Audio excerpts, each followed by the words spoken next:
Hi, my name is Jim Comiskey, and welcome to a video training program on customer service. We have a unique challenge in the pet industry. In card shops and grocery stores and even other specialty stores, the customers normally don't need an awful lot of help. In our industry, they do. Picking the right collar out for their dog, stocking their aquarium. This program is about how to deliver quality customer service. During the program, you're going to be watching a seminar. And during the seminar, there was a slide presentation, and you'll see on your screen what the audience saw on theirs. We begin with a discussion of delivering quality customer service and creating satisfied customers. Satisfied customers, it's the name of the game.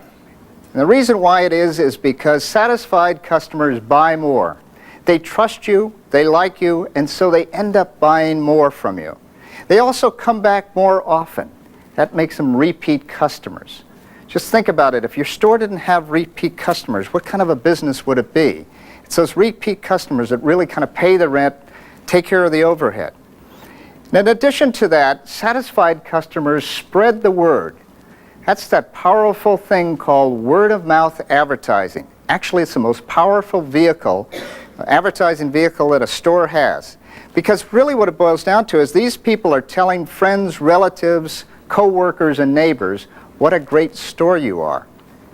As a matter of fact, satisfied customers tell anywhere between 7 and 10 people about their great experience in a retail store. So it's worth getting those satisfied customers on your side. And customer service is up to you. You're the people. You're the human part of the equation in retail. On one side you have the store, the merchandise, the promotion, the pricing, the location, but on the other side there's you. And when they ask satisfied customers, why do you go back to that store? Almost every one of them say because of the nice people that work there. That's the number one reason why people go back to retail stores, because of the people factor. But what's in it for you? Certainly the store benefits from quality customer service. But how do you personally benefit from it? I think there are 3 major benefits you derive by delivering quality customer service. 1, the pride factor. You came to the pet store because you had a natural love and interest in animals. When you provide real quality customer service, you help your customers take better care of their pets. There's a sense of pride. You make a difference in the customer's life and in the pet's life. 2, personal growth. The more you give to your job, the more you get from your job. 3, dealing with people. Throughout your working career, you're going to have to deal with people. The better you get at it, the more successful you become. There's no better place to learn about people than a pet store. Now, a simple formula for delivering quality customer service. Deliver more than they expect.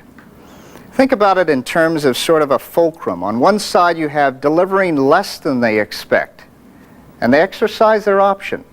They move on to one of your competitors. And in the middle you've got delivering what they expect. That's sort of that gray zone. But if you deliver more than they expect, they become committed, loyal, repeat customers.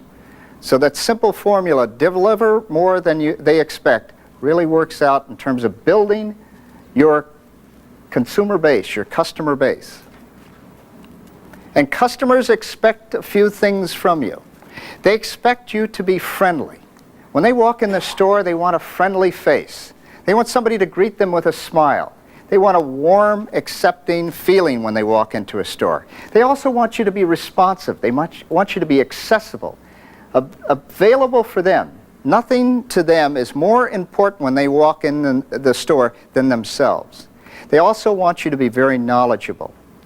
Know the products. Know your products very well. But in addition to that, know what they expect. Understand your customers well. They also want you to be well-groomed. It's first impressions. First impressions do count, and first impressions are lasting. 85% of what we take in terms of impressions come visually. That's very high. Visual impressions are really what counts. So they want you to be well-groomed. They pay attention when you're well-groomed. In a pet store, they expect you to know about the products and know about the animals. Learn as quickly as you possibly can. Read the books. Ask good questions. Listen to the experienced sales staff. Even listen to your customers. A lot of them know a lot about their pets. Learn about aquariums, small animals, and birds. It'll be well worth it. You'll be able to deliver quality customer service. Now, if that's how to score points, here's how you can lose points. You lose a lot of points when you're rude. Surprisingly enough, and I'm sure you've all been in stores where the sales staff has been rude. Why they're that way, I'm not terribly sure. But I know what happens. When sales staff are rude, customers are rude in return. It's an automatic. And then they leave and they never come back. So watch out for that rude factor. They also don't like, and you lose a lot of points for not caring. They want you to care. And so when you don't care, when you're doing other things and not taking care of them, they resent it. They also resent sales staff talking down to them. Sometimes a sales staff member might feel that they know more about the product or about something than the customer does and wants to prove it. Watch out for the talking down to them. And they don't like to have the buck passed. When you walk into the store, or when they walk into the store and you're there and they have some kind of a problem, they don't like to hear, the manager's not here and we haven't seen him in 2 days and we'll never know when we'll see him again. They don't like that. They want you to be able to handle the problem. They also want you to be able to accept almost anything. That's what they want, that responsiveness. They want you to care. That's the number one thing. They want you to care about them, sincerely and genuinely care about their needs. Once you do that, the sale is almost made, and they feel good about it, and they start to become lifelong repeat customers. I was in a pet store recently, and I saw a plaque on the wall. I'd like to read it. I believe it demonstrates what customer service is all about. Who are our customers? Our customers are the most important people to come into our pet store. Our customers are not dependent on us, we are dependent on them. Our customers never interrupt our work, they are the purpose of our work. We are not doing them a favor by serving them, they are doing us a favor by giving us the opportunity to do so. Our customers are not people we argue with, we don't win arguments with our customers. Our customers bring us their needs. It's our job to be friendly, accessible, knowledgeable, and caring. Then our customers will return. That's what customer service is all about. Now let's discover how to deliver that quality customer service. You demonstrate you care when you listen. That's probably the best way to demonstrate that you're really caring about somebody, is to listen actively and attentively to them. So we're going to talk about the art of listening now. Here's some very easy steps to listening well. The first step is to let them talk. Let them get their story out. Don't interrupt, don't debate, don't argue. Just let them get the story out. As a matter of fact, the best way to do that is to ask good questions. Have in your repertoire a bunch of good questions that you can ask the customers when they walk into your store. Questions that begin with who, what, when, how, and where. They generate paragraph-type answers. And also stay involved. Retail stores get busy sometimes. The phone starts to ring. Customers start to come in. Stay involved with your customer. If you have to leave your customer, excuse yourself. They understand. Don't prejudge. Check and make sure that you have a good understanding of the whole thing. You can do that by simple statements like, let me see if I understand that correctly. And don't debate. You never win an argument or a debate with a customer. It simply doesn't happen. And then determine the real needs. A lot of customers come in with certain needs, but the real needs are under the surface, and you have to ask questions, you have to probe a little bit. So determine their real needs. That's good quality customer service. Your customers really care about their pets. That's why they shop in your store. They can get the products from grocery stores or discount houses, but they want more. They want the best products they can, and they want good advice and expertise. And when you show you sincerely care, they appreciate it. I can remember a situation in one of my stores. An older gentleman came in and he said, "I want to compliment you on one of your staff." He went on to tell a story about how his dog had a real flea problem. Apparently it went on for years. He had tried everything. One day he came into our store. One of our staff members really helped him out. She explained the flea cycle and all of the products that went along with it. He went home and he tried it, and it worked. For the first time, he eliminated fleas. He came back into the store and he told me, he says, "I really appreciate the way she cared about me and my pet." That was the first time I really understood the principle of caring. Now we're going to switch gears a little and talk about how you can care even when the customer has a problem. You all have to face it. Customers coming in, they have a problem. I'll give you a couple of tips, 5 actual steps to make that an easy process for you. First of all, listen to them. Back to the listening situation. Listen intently. Let them get their story out. Again, don't debate, don't argue. You can't win a debate or an argument with a customer. Let them get their story out. Understand the issue. Check with them. Statements like, "Let me see if I understand that issue correctly." Say it in a nice way so that they'll respond in a fairly nice way. But the third step is really important. Ask them what they want. Most customers are exceptionally reasonable when it comes to a problem. Simply ask them what they want.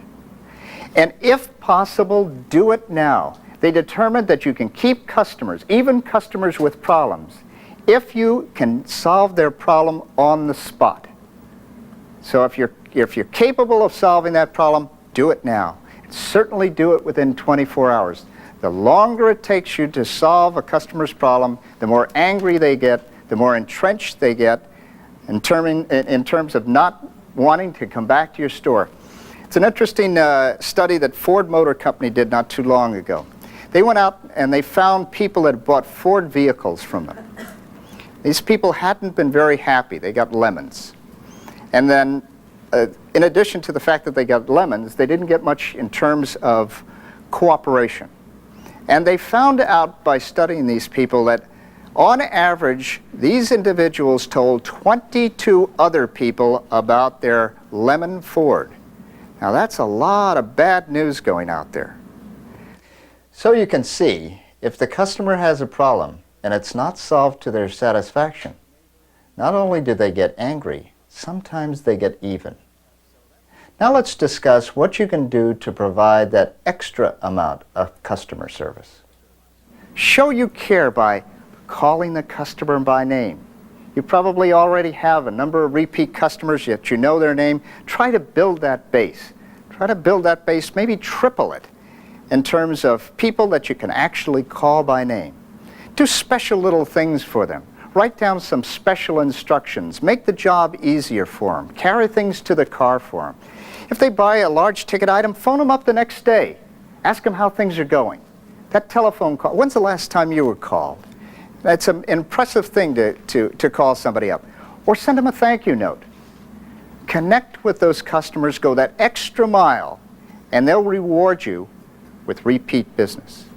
It builds lifelong customers. That's what you're interested in, trying to get that customer to stay with you for an awful long time. Stay with the store for a lifetime if possible. You have a challenge. I had a young man working for me in one of my stores. And he was particularly good with people. He was a college student. And one day a woman came in and she was irritated about something. I don't think it was something the store did, but I think she just was irritated that day and she wanted to make life miserable for everybody she met. And she walked into the store and confronted him, and within 20 minutes, maybe a half hour, he had turned her completely around. She left with a smile on her face and an armful of products. And I walked up to him and I said, "You did a particularly good job on that woman. Congratulations." And he says, "That's a challenge. I really enjoy it when they come in resistant or angry or something like that, so that I can turn them around, use my skill in turning those people around. You may not have to turn many of your customers around. Most of them, I'm sure, are friendly. But remember, positive impressions keep customers coming back. Negative impressions have a way of running them off. Develop a full understanding of your products and a full appreciation of your customers. Show them you care, and they'll care in return.